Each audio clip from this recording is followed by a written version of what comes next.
It really.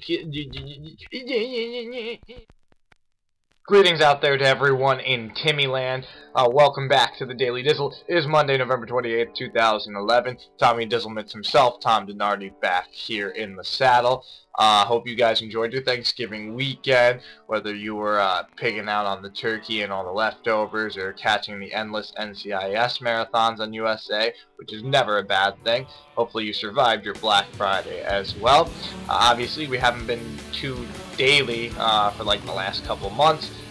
What can I say other than 40-hour work weeks kind of get in the way of dicking around in my free time. But we're going to do what we can to get back in the flow of things, since coming up next week is the 1-year anniversary of when we did start this little side project. We're going to try and get a couple more episodes out. We're not going to follow a completely daily schedule for the next little bit. Trying to come at you Monday, Wednesday, Friday through the end of the year. See if we can keep that routine before we get back to everyday updates for 2012. But we're going to try and get back in the flow of things. So first things first, of course, one of our favorite things to talk about, the weekend box office.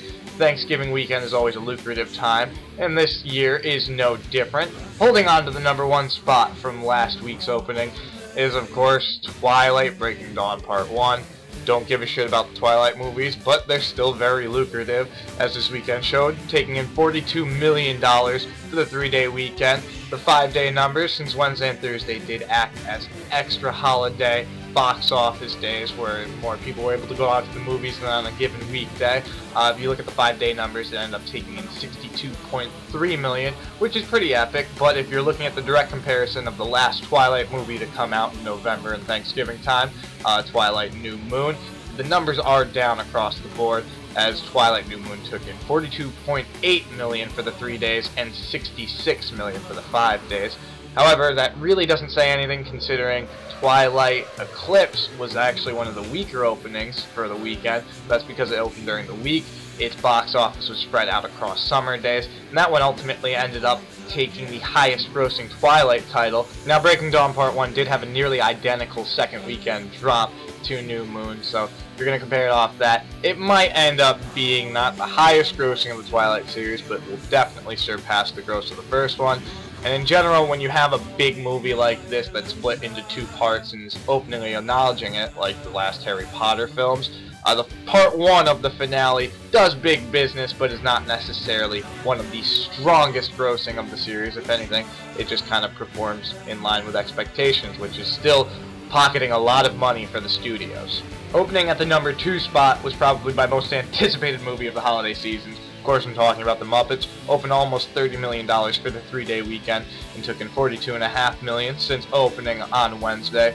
While that's not as impressive as 5-day grosses of recent Disney movies like Enchanted or even Tangled, which at least had 3D going for it, so had more expensive tickets, it was still better than most of the Muppet movies have done in their entire run, if you're not adjusting for inflation, and it so far has cracked the attendance of Muppets from Space, which granted might be the weak link of the Muppet series, but I thought it was actually fucking hilarious. So yeah, you can't go wrong with new Muppets coming out, and it's almost made back its $45 million budget in its 5 days of Thanksgiving play. So obviously they're going to be going ahead and greenlighting a few more Muppets projects, which is going to be awesome for anyone who is just a little bit nostalgic for Kermit and Miss Piggy. To #3 this week, Happy Feet 2 ended up taking in $13.4 million for the 3-day weekend, down about 37% from its unimpressive opening last week, at $18.4 million in the till for the 5-day Thanksgiving holiday. However, at the same point, the original had almost $100 million in box office revenue. This one only has $45 million at this point. The original had a $100 million budget, so you know that Happy Feet 2 cost a little bit more than that. And unless it does good at the worldwide box office, this one's going to be a little bit of a bomb. Rounding out the top 5 for the Thanksgiving weekend were 2 new family Christmas movies looking to take advantage of a long holiday season, both of them opening in 3D as well.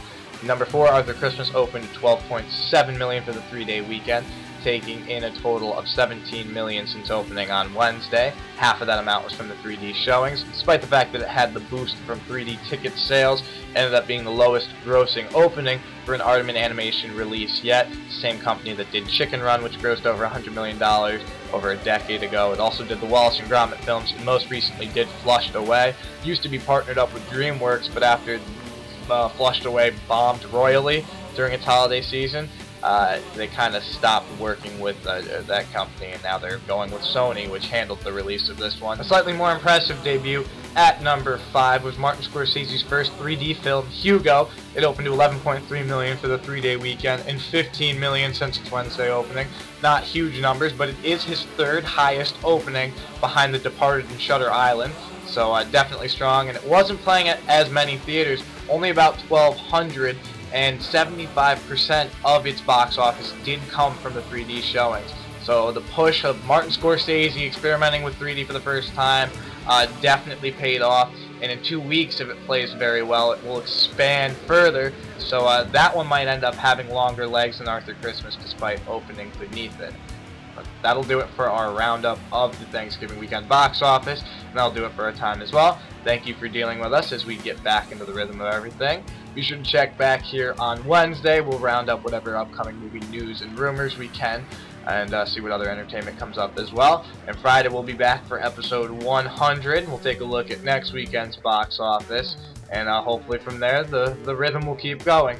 Before we go, we just want to send a shout out to one of our biggest fans, Renegator DTA, our good friend Ryan. He made a good push for the Daily Dizzle. We had done it for a little while before, like I said, and this kind of took some time off, but now that our batteries are recharged, we'll see what other nonsense we can come up with for you guys. So for the Daily Dizzle, I'm Tom Dinardi, aka Tommy Dizzlemits. We will see you back here on Wednesday. Thanks for tuning in.